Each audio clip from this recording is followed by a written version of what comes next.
ఎందుకని వీళ్ళు ఇలా చేశారనుకుంటున్నారు? భారతీయ జనతా పార్టీ అధినాయకత్వం వాళ్ళు ఆలోచించకపోవడమా, వాళ్ళు వ్యూహాల లేమియా, లేకపోతే నిజంగా ఇది ఒక వ్యూహంలో భాగమా? ఇప్పుడు అందరూ మాట్లాడుతున్నారు ఇదంతా ఒక స్ట్రాటజీ, ఇది స్ట్రాటజీ ఏదో ఉంది వెనకాల, ఏదో జరగబోతుంది వెనకాల, ఇవన్నీ మాట్లాడుతున్నారు కదా. సో లిటరల్లీ నేను అడుగుతున్నాను, నిజమే మీరు అన్నట్టుగా అటువైపు ఉన్నవాడు ఎంత నేరస్తుడైనా ఏం చేసినా ఏదైనా సరే చెల్లుబాటు అవుతుంది. ఇక్కడున్న వాళ్ళకు మాత్రం అది అసలు కొంచెం కూడా కనీసం వాళ్ళకు బేసికలీ నేను అంటున్నా ఇందాక అన్నారు, సో గుర్తింపు అట్లీస్ట్ ఎవరు ఏం మాట్లాడుతున్నారు వాళ్ళకి ఏంటి అనేది ఒక ఆలోచన కూడా లేదా? That is very sad Sai గారు. ఎందుకంటే ఇప్పుడు నేను కూడా నుంచి కూడా నువ్వు నా ఫోన్ చెక్ చేసుకోవచ్చు, ఎన్ని మెసేజెస్ వచ్చాయి బీజేపీ లీడర్స్ దగ్గర నుంచి.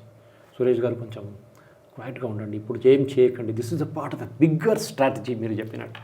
సో నేను అడిగాను, what is the bigger strategy నాకు చెప్తారా అని అడిగాను. ఏం లేదు, నో ఐడియా. ఇది ప్రాబ్లం. ఈ స్ట్రాటజీ అంటే ఇది ఇంపాక్ట్ సాయి గారు 1 వీకే ఉంటుంది, దాని తర్వాత అందరు మర్చిపోతారు దీని గురించి.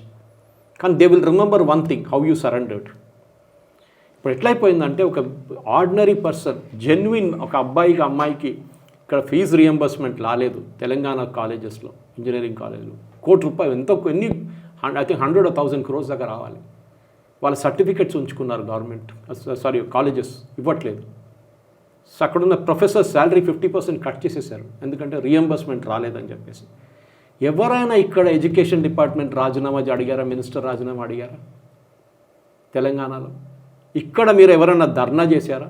ధర్నా చేసి మీరు సెక్రటేరియట్ ముందుకు వచ్చి మిమ్మల్ని ఎత్తుకెళ్ళిపోతారు పోలీసు వాళ్ళు వచ్చి. అప్పుడు ఎవరు ఫ్రీడమ్ గురించో, ఫ్రీడమ్ ఆఫ్ ఎక్స్ప్రెషన్ గురించో, లేకుంటే అక్కడ జంతర్ మంతర్ జరిగినట్ల ఎవ్వరు మాట్లాడరు ఇక్కడ. It will be different cup of tea. అదే నేను అడుగుతాను మళ్ళీ అకౌంటబిలిటీ అన్న అన్ని ప్లేసెస్లో అకౌంటబిలిటీ ఉండాలి. And one thing BJP should remember Sai గారు, అది లాస్ట్ వెస్ట్ బెంగాల్ ఎలక్షన్ తర్వాత బీజేపీ నేర్చుకున్న ఒక లెసన్ అది ఈసారి కరెక్ట్ చేశారు వాళ్ళు. ఏంటి, మీ కార్యకర్తల్ని మీరు ఇడిసేశారు ఎలక్షన్ తర్వాత.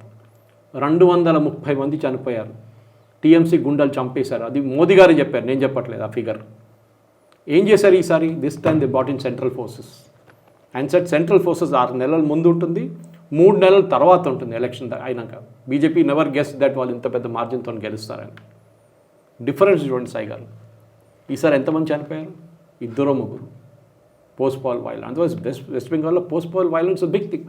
మీరు కార్యకర్తల్ని మీరు ప్రొటెక్ట్ చేయకపోతే ఎవరు ప్రొటెక్ట్ చేస్తారు సాయి గారు? నా మీద డైలీ అటాక్స్ ఉంటుంది, బయట నుంచి దుబాయ్ రోజు. బట్ ఐ డోంట్ బాదర్, ఎందుకంటే నా మీద ఆల్రెడీ ఒక డెత్ థ్రెట్ ఉంది. మీకు తెలుసు 2018లో కేరళలో కమ్యూనిస్ట్ వాళ్ళు ముస్లిం లీగ్ కలిసి, ముస్లిం లీగ్ కాదు ముస్లిం కొంచెం టెర్రరిస్ట్ గ్రూప్స్ కలిసి నన్ను చంపేస్తారని ఒఫీషియల్గా అనౌన్స్ చేశారు వాళ్ళు. అప్పుడు నేను సుప్రీంకోర్టుకి వెళ్ళి justice Parashar and justice Lalit August 2018లో ప్రొటెక్షన్ తీసుకున్నాను నేను. Okay, DG Kerala and DG Telangana to provide protection. నేను ఎప్పుడు వాళ్ళని పోలీసు వాళ్ళని కార్లు పెట్టుకొని తిరగను నేను. But I'm just telling you, death threats ఉన్నాయి, దాన్ని భయపడక్కర్లేదు. మా ఫ్యామిలీ వాజ్ వెరీ స్కేర్డ్. నేను చెప్పాను ఇవాళ ఉంటాను రేపు పోతాను. రాజేష్ ఖన్నా డైలాగ్లో జిందగీ బడి హోనీ చే లంబీ నహీ, సింపుల్ యాజ్ దట్. నేను ఇది ఇక్కడ అడుగుతున్నా అంటే నన్ను ప్రొటెక్ట్ చేయక్కర్లేదు మీరు బీజేపీ, కానీ మీ కార్యకర్తలు ఉన్నారు, వాళ్ళు అడుగుతున్నారు ప్రశ్నలు. Why did you bend before these fellows? What is your strategy? Tell us. ఎందుకంటే they are claiming victory. Saurav Das language చూడండి, వాడి బాడీ లాంగ్వేజ్ చూడండి. మోదీని ఇట్లా చేసేసాను నేను, next is Modi after Dharmender Narender. ఈ చెప్పిన మనిషి సౌరవ్ దాస్. మీరేం చేశారు? ఒక్క కేసు వేసారా మన వ్యతిరేకంగా? స్టేజ్లో ఎక్కి ఎన్ని అబద్ధాలు చెప్పాడు, ఎన్ని మోదీ గారిని, మా అమ్మగారిని, వీళ్ళందరినీ తిట్టిన వాళ్ళ మీద ఒక కేసు వేసారా మీరు? ఇది నేను అడుగుతున్నాను. అదే టైంలో మీరు కాంగ్రెస్ ఈకో సిస్టమ్ చూడండి సాయి గారు, వాళ్ళు దొరకంగానే ప్రియాంక ఖార్గే 53 మంది ముస్లిమ్స్ మీద కేసులు తీసేశారు కర్ణాటకలో, murder and right case. Luckily court అక్కడ ఇంటర్ఫియర్ చేసి దాన్ని క్యాన్సిల్ చేశారు. They know it. అది నేను ఒక మాట అంటున్నాను, దానికి నేను కాంగ్రెస్ వాళ్ళు మెచ్చుకుంటాను. రివెంజ్ ఎట్లా తీసుకోవాలని వాళ్ళకి చాలా క్లియర్గా తెలుసు. వాళ్ళు ఏ స్టేట్లో వచ్చినా కానీ వేసుకుంటారు వాళ్ళు వెళ్ళి ఇమ్మీడియట్గా. బీజేపీ వాళ్ళు ఇవాళ దాకా రాహుల్ గాంధీది బ్రిటిష్ సిటిజన్షిప్ డీటెయిల్స్ వచ్చి అప్పుడంతా 2 సంవత్సరాలు అవుతుంది. Britain has handed over the details that Rahul Gandhi was a British citizen. Back office అక్కడ రిజిస్టర్ చేసిన టైంలో అలహాబాద్ హైకోర్టు ఎన్ని హియరింగ్స్ పోస్ట్పోన్ చేసుకుంటూ వెళ్ళారు. ఇవాళ దాకా ఇన్ఫర్మేషన్ ఇవ్వలేదు మన మినిస్ట్రీ ఆఫ్ హోమ్ అఫైర్స్ నుంచి. ఎందుకు అడగాలి సాయి గారు మనం. Everybody is accountable in the system. మీరు ఒకరికి ఒక రూల్ ఇంకొకరు ఒక రూల్ లేదు ఇక్కడ. అందరికి ఒకటే చట్టం ఉంది. ఆ చట్టం మీరు ఏం చేస్తున్నారు? అన్ఫార్చునేట్లీ ఎవడు ఎక్కువ లొల్లి చేస్తారో చెప్తారు కదా, ఏడ్చిన పిల్లకి పాలిస్తారని చెప్పేసి. ఆ కంగ తీయట్లేదు. అదే ఉంది ఇక్కడ కూడా. ఎవడు ఎక్కువ లొల్లి చేస్తాడో, ఎవడెక్కడ రాళ్ళు తీసుకెళ్తాడో వాన్నే వింటారు గవర్నమెంట్. క్వైట్గా పీస్ఫుల్గా చేస్తున్న ఎవ్వడు పట్టించుకోడు. దట్ ఈస్ మై గ్రౌస్ అన్నమాట. నాకు పర్సనల్గా ఏం లేదు, ఏదో నేను ట్వీట్ చేశాను that I will not vote in the next election. Correct, I will not vote in the next election unless this correction is done. Saurav Das, ఈ జోకర్లు, అభిజిత్ దీప్కే వీళ్ళని జైలు వేయకపోతే, వీళ్ళ మీద చర్యలు తీసుకోకపోతే then I will continue. But if they do it I will take my hats off to Modi garu అని చెప్తాను, థ్యాంక్ యూ అని చెప్తాను, అపాలజైజ్ కూడా చేస్తాను. కానీ ఇది చేయరు, నాకు తెలుసు. They will not do it. భయపడుతున్నారు వాళ్ళు. అదే టైంలో కాంగ్రెస్ ఈకో సిస్టమ్ చూడండి, వేసుకొని వెళ్ళిపోతారు వాళ్ళు. That's it. ఎప్పుడైనా కానీ వీ షుడ్ అప్రిషియేట్. మన కార్యకర్తలను చూసుకోండి ఒకసారి, వాళ్ళ మనోభావం మొత్తం దెబ్బతిన్నది. Their entire motivation is gone. ఎందుకంటే వాళ్ళు ఏం చెప్తున్నారు చూడండి సార్, వాడు దొంగ నంబర్ 1 సౌరవ్ దాస్.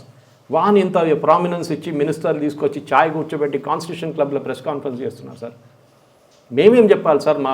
మా ఓటర్స్ అడుగుతున్నారు మీద, ఏంటయ్యా మీ మినిస్టర్ ఇట్లా చేస్తున్నాడు, మీ మినిస్టర్ ఇంత ఇంపార్టెన్స్ ఇస్తున్నారు వానికి, వాడేమో మోదీ గారు అమ్మగారిని తిట్టారు వాడు. ఇది రిప్లై చేయలేకపోతున్నారు. This is my main grouse. ఇంకే కంప్లైంట్ లేదు నాకు. You keep the laws same for everybody. మీరు ఎట్లా ఎఫ్ఐఆర్ విత్డ్రా చేస్తారని మీరు అష్యూరెన్స్ ఎట్లా ఇస్తారు? Who are you to give that assurance? మేము దాన్ని విత్డ్రా చేయనియము. We're fighting that cause. Because FIR withdraw చేయడం చాలా పెద్ద ప్రాసెస్, దాన్ని మేము అడ్డుకుంటాం. Right sir. Thank you very much. Thank you very much Suresh గారు. Thank you very much sir. So చూసారు కదా సురేష్ కొచాట్లి గారు చెప్తున్నమాట. నిజంగా వారి ఆవేదనలో లేదా వారి ఆలోచనల్లో ఖచ్చితమైన అర్థం ఉంది. అయితే దీని మీద మీ అభిప్రాయాలు కూడా తెలియజేయండి. నిజంగానే చాలామంది కొంత ఇబ్బందికరంగానే అనిపిస్తోంది. ఎందుకంటే ఎస్, లెజిటిమేట్గా ఉండేటువంటి వ్యక్తులు, శక్తులు ఎవరైనా ఉంటే వాళ్ళ దగ్గరికి వెళ్ళడము, వాళ్ళకు సరెండర్ ప్రకటించినా తప్పేం లేదు, ప్రాబ్లం ఏం లేదు. ఇప్పుడు ఏ అన్నా హజారే లాంటి వాడు ఉద్యమం చేశారు అని అంటే అన్నా హజారే దగ్గరికి నిజంగానే వెళ్ళి మోకరిల్లినా తప్పేం లేదు. ఆయనకు ఆ లెజిటిమసీ ఉంది, ఆయనకు ఆ క్రెడిబిలిటీ ఉంది. కానీ అసలు క్రెడిబిలిటీ లేని వ్యక్తులు, అంటే ఎలా మాట్లాడాలో పార్లమెంటరీ భాష కూడా తెలియని వ్యక్తులు, అండ్ వాళ్ళకి ఏ స్టేక్స్ లేవు ఈ దేశంలో ఇక్కడ ఉన్నటువంటి విద్యార్థుల పట్ల, అలాంటి వ్యక్తులు వచ్చేసి ఈరోజు ప్రభుత్వాన్ని మెడలు వంచేస్తాము అని చెప్పి దుర్భాషలాడి అన్పార్లమెంటరీ వర్డ్స్ యూజ్ చేసి చాలా దారుణమైనటువంటి మీమ్స్ తయారు చేసినా కూడా ప్రభుత్వం మోకరిల్లిన పరిస్థితి వచ్చిందా? నిజంగా ఇది ఒక ప్రమాద ఘంటికనే బీజేపీకి అండ్ ఎకో సిస్టమ్కి. సో ఈ వీడియో పైన మీ అభిప్రాయాలు కూడా తెలియజేయండి కమెంట్స్ ద్వారా. అండ్ నచ్చితే లైక్ చేయండి, 10 మందికి షేర్ చేయండి. మనసా వాచా కర్మణ, దేశహితం కోసం నేషనలిస్ట్. ఈ వీడియో మీకు నచ్చినట్టయితే లైక్ చేయండి, 10 మందికి షేర్ చేయండి. అలాగే కామెంట్ల రూపంలో మీ అభిప్రాయాలను మాతో పంచుకోండి. Nationalist hub group of channels ను సబ్స్క్రైబ్ చేసుకుని తెలుగునాట జాతీయవాద జర్నలిజాన్ని ప్రోత్సహించండి. ఈ వీడియో కింద ఉన్న బెల్ ఐకాన్ పై క్లిక్ చేయడం మర్చిపోవద్దు.